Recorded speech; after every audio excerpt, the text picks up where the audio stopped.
this soil came from Rogers Memorial Farm in the long-term tillage studies and represents the long-term plowed plot versus the long-term no-till plot. This is exarban soil. This is the soil color that's not been glued like the soil monoliths that I just showed, but it's the dry soil color, and you can see a big color difference in these. There's also a lot of roots in this long-term no-till soil, and this looks pretty much unconsolidated, massive soil structure.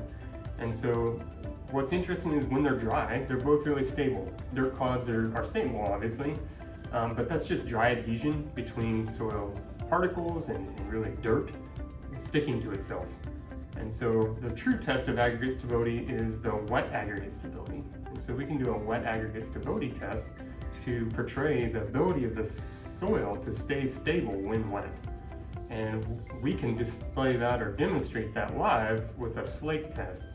Slaking means exploding or dissolving or breaking apart. And a slake test is a rapid assessment of aggregate stability. It's also pretty cool to watch.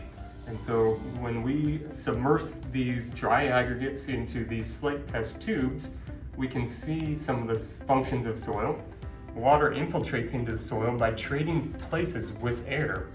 And so as I stick these in, air bubbles rush out of the soil aggregate.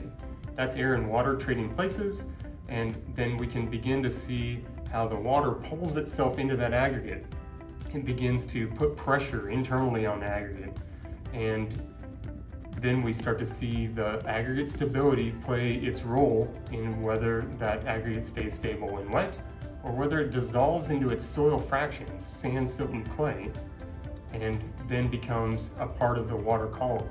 And so on our long-term tillage plot, we can see that the aggregates aren't formed. They're not microaggregates like this heavily granulated soil structure. Even though it's falling apart, the microaggregates that are settling through the water column aren't creating dirty water. They're creating microaggregates in the bottom of the jar. They're still stable when wet.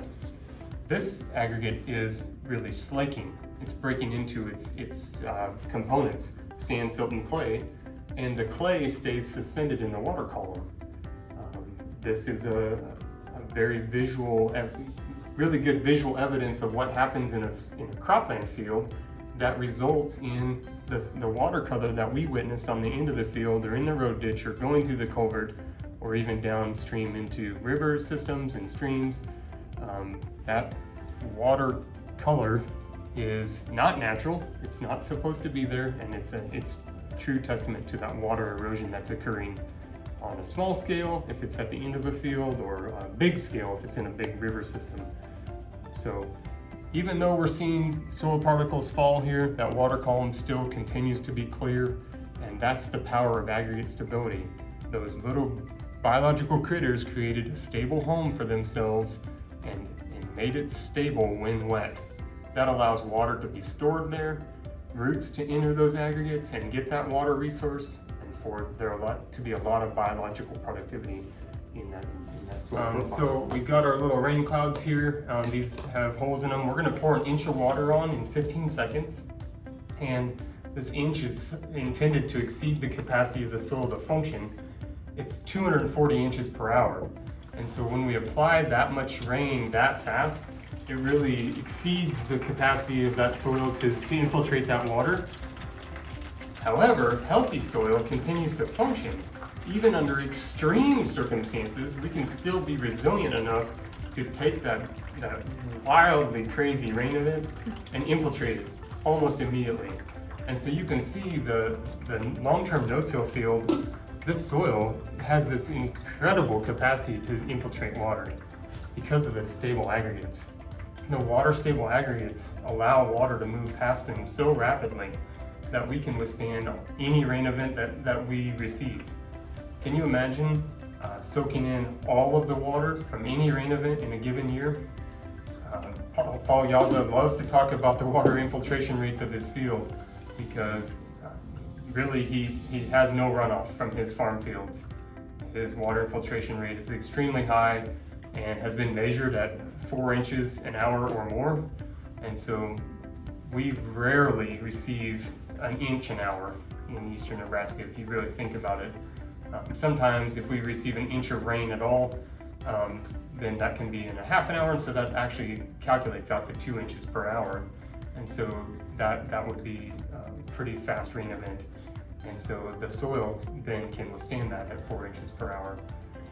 This soil, on the other hand, stacked all the water on the soil surface. And so it's still not soaking through that soil profile. It's stacked there in this jar, but soil in a crop field or in our garden doesn't exist in a jar, in a container. And so that stacked water, that's what I like to talk about next, because what happens if it's on a slope? What if it doesn't infiltrate? Where does it go in our system? That's actually the mechanism that creates lateral movement of water, which creates soil erosion. And so do we have an erosion problem, or actually a water infiltration issue and a soil structure issue? And so it's funny that we recognize a symptom of a problem that's found within the soil, that soil structure issue. And that's what we can portray.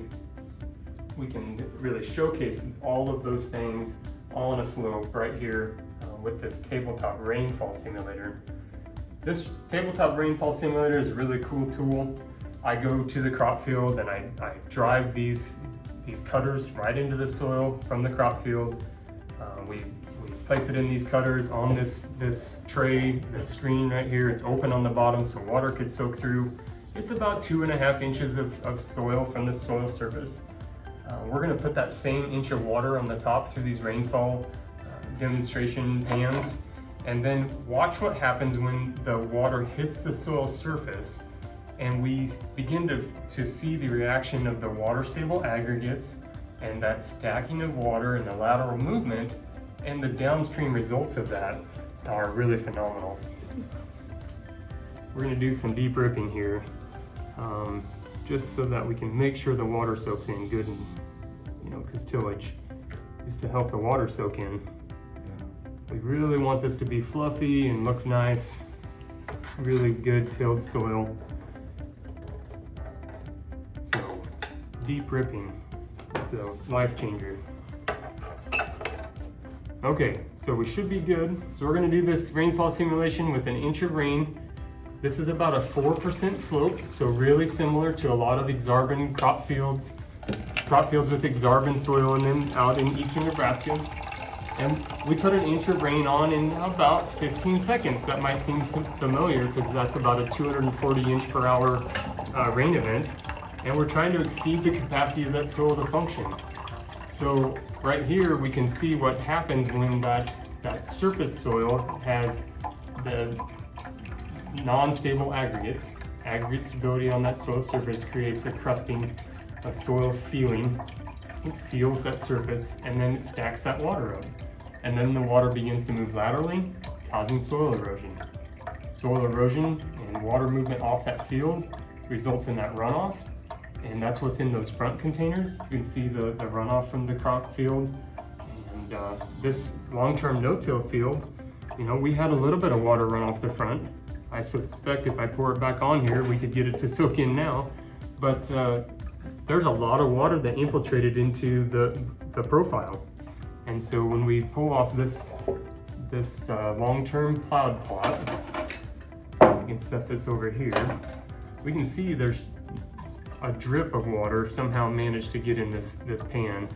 The infiltration pan is empty, and the runoff pan is clear full of dirty water from the aggregate instability issue.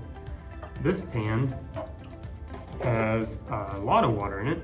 Almost all the water went into the infiltration pan and very little water into the runoff pan. Can you imagine if you had no runoff from your crop field after every rain event that you received, and what that would do to not only your crop productivity, but the downstream effect of that in the road ditch, in your culvert maintenance, in the creek itself, and the water quality in that watershed, in the river system. We could really change the amount of spring seeps that we have, and on and on. It's really a wonder what can happen when we change infiltration rates on a large scale. And we're really excited about this accumulation of benefits and the powerful changes that happen in the soil when we implement soil health management systems. You know, this is a little micro example of what can happen in a garden, in a lawn, if we're managing that lawn well, to remediate any compaction issues, adding compost and biochar can prime biological communities, and we can create soil structure even in systems that are permanent, like a lawn system. And when we change biological communities, we change infiltration rates, we change the nutrient cycling in the soil, and then we can have a lot of downstream improvements and benefits from those changes. From the row crop farmer to the livestock producer, the backyard gardener and lawn enthusiast, we have many different soil health testing packages available to achieve your soil health goals. We encourage you to visit us on MidwestLabs.com, give us a call on the phone, or visit our friends at the NRCS office.